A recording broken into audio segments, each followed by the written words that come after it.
Welcome to CivilNet. My guest today here in studio is Thomas Atkins, who is an editor with Thomson Reuters and a trainer for Thomson Reuters, and he's here in Armenia in his second capacity. He's with the Media Initiative Center, which we used to know as Internews, training journalists, including one of our own. Hi, Thomas, and thank you for joining us on CivilNet. Hi, Salpi. You're doing something really difficult. You're teaching journalists about how to cover economic topics, business topics, yeah, financial topics. Yes. And you're doing that in an environment like Armenia, for example, where the familiarity with financial issues, economic issues, is still fairly new. This is still a fairly new economy, a new economic neighborhood.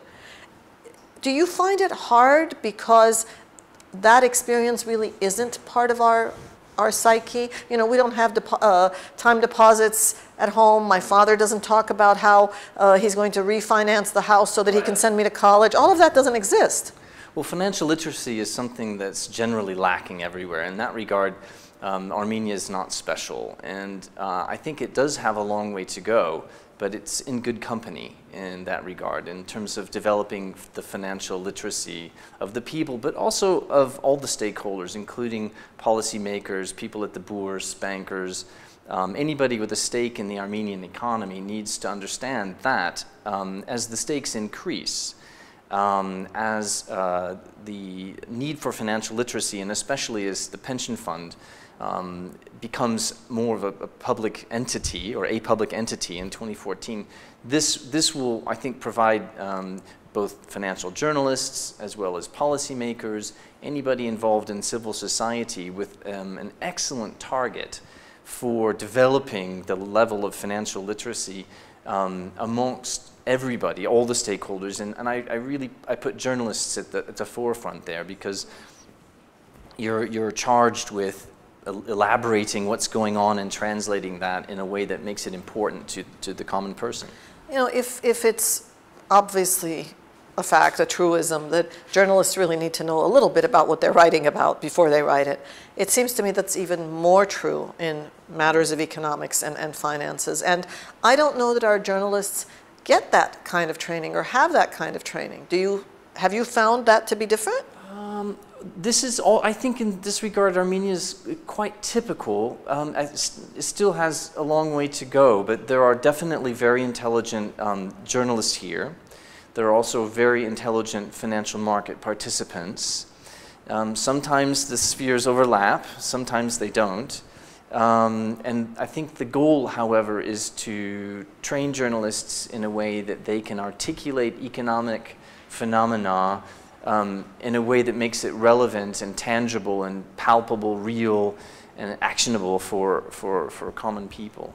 So, part of the trouble, it seems to me, that journalists in general have in countries like Armenia is that the guy on the other side of the telephone isn't necessarily ready and willing to talk. It doesn't mean they're thieves and crooks. It just means they don't know that part of their job is to talk to me as a representative of the people. And I think that's even truer of the financial community, because they're so careful about being misinterpreted. Yeah. Well, this is a very good point, because the scary thing is not that they don't know they're supposed to talk to you. The scary thing is when they realize they're supposed to talk to you. And they don't know how to begin. No, they know very well how to begin. Do they? Even to talk to me, not a financial expert, but not dumb either. I mean, Trust me, they'll find a way to make their point. The question is their point the point that you need to make? So the challenge for all financial journalists is cutting through the veil of jargon and pseudo-complexity and spin to get to the real story. Arguably, and since I'm a financial and economic journalist, I would say this, wouldn't I? Arguably, it's the most important story of our time. Well, I would agree with you, and I'm not a financial and economic journalist. We need to understand what is happening. You need to know what's happening with your money and Absolutely. with the future, not just, and the pension is, of course, an important component to that. But just one, inflation, for example, is something that touches every one of us every day. and yet it's often written about as if it were some esoteric or disassociated number floating out there. An automatic occurrence, independent of everything else. Yeah, exactly. I mean, so what's inflation in Armenia now? What does that mean? I mean, you can come up with five or six different answers, and it depends also on your income class. Are you wealthy? Are you middle class? Are you poor? Are you a debtor or are you a lender? And so you're a lender if you've saved money. I mean, any person who's middle-aged and who's saved money is probably a lender, whether he wants to be or not, because his money's parked somewhere and the bank is re-lending it. And if you're a borrower, maybe you've borrowed a mortgage, then your interests are quite different. And so and inflation affects everybody quite differently. Except that in a country like Armenia, again, where there is this understood layer of, there's the elite that has money, is involved in financial and economic decision making, and then there's the rest of us who are somehow the recipients of the effects of all of that. That somehow the discussion is always is assumed to be this elite macro discussion and not one of lenders, borrowers, my pension, inflation and how it affects me and how I can try to get around it. It's not micro, it's always macro. This is really interesting, and maybe I'm just fantasizing here a little bit, but I'm a relative newcomer to Armenia, but I've really grown to love the place. And this is your how manyth trip? This is my third trip in 12 months. So. And each time it's to train journalists? No, I came once just to explore. Okay. So twice as a trainer and once just to explore. Is that you have a high level of literacy. You have... simple literacy, you mean just reading simple literacy, yeah, so everybody reads and writes. You have a high level of social cohesion, yeah, and you're in a very good position to make a lot of these decisions together as a community. If only we were fully participatory and knew what there was to decide. And so the challenge is, I mean, Armenia does face many development challenges, but in many ways it's in a great position, in a better position than other countries.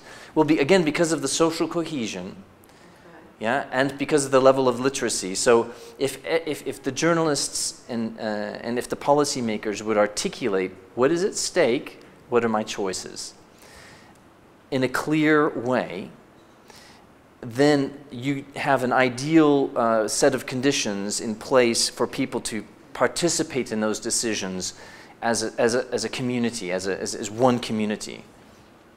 So the conditions actually are there. Oh, absolutely, they're there. Organizations like yours that are ideally positioned or challenged, because it's not going to be easy. No, and you're talking from the perspective of a journalist trainer or an economics, financial editor, reporter, journalist, but really you could say the same thing about education issues, social issues, political issues, governance issues. But again, you come up with this tension at best, and I'm being polite, between those who want information, either journalists or members of the public, and those who have access to not just the info, the data, but the interpretation of it, not believing, wanting, needing to engage. That's the frustration. So really, you're going to be teaching your journalists to poke. To challenge. I mean, there's a dialectic in almost all journalism, right? And in financial journalism, it's very clear, which is that, well, the patterns are clear, which is that the information holders and the decision makers enjoy their privileged position of hiding behind this veil of complexity. You wouldn't understand, right? Yeah. Exactly. Don't worry your pretty little head. Right. You're in good hands. We know what we're doing is for the good of the country. But it's rarely true that either the policy, well, I'm not talking about Armenia, I'm talking about a very theoretical construct here, but that the policy makers are rarely in the best position to make the best decisions for the greatest good for the greatest number. And it's rarely true, on the second point, that people will deliberately simplify the jargon and the technical things in order to make it accessible, I mean, structured finance and all these toxic things that led to the financial crisis, they're not that difficult to understand. It doesn't take a PhD. And a good journalist or even just an interested listener can understand a lot of these complex structured products quickly and then articulate it again. And there's another sort of, for a journalist, a word to the wise is, if it sounds too complicated to understand, then somebody's not explaining it all correctly, because none of it's that tough. Yeah, so I guess the challenge is to us, the practitioners, to you, the trainer, the teacher, that we really need to understand the subject, not just the craft of journalism, not just the skill, but the subject. In a place like Armenia, where so much of our economy is dependent on so many things, remittances, the price of oil, because that affects Russia, which affects our remittances, the price of commodities, metals, because so much of our economy is based on that. If we don't understand those, we'll never ask the right questions. Exactly, exactly. Don't let yourself be baffled. As you said, understand 3 or 4 key issues. To me, what's in it for me? I mean, you're yes. welcome to act in a selfish way here, because we all matter. Yes, I'm the citizen, and I'm the. Oh my, so much to learn, so much to teach. It's great to know that this is happening out there. Now we just have to pray that we have editors who want their journalists to be producing these pieces. Yeah, it's a sort of it's a vicious circle, and the organization that sent me here, the Thomson Reuters Foundation, which also has a large civil society building mission, specifically targeting the press and media.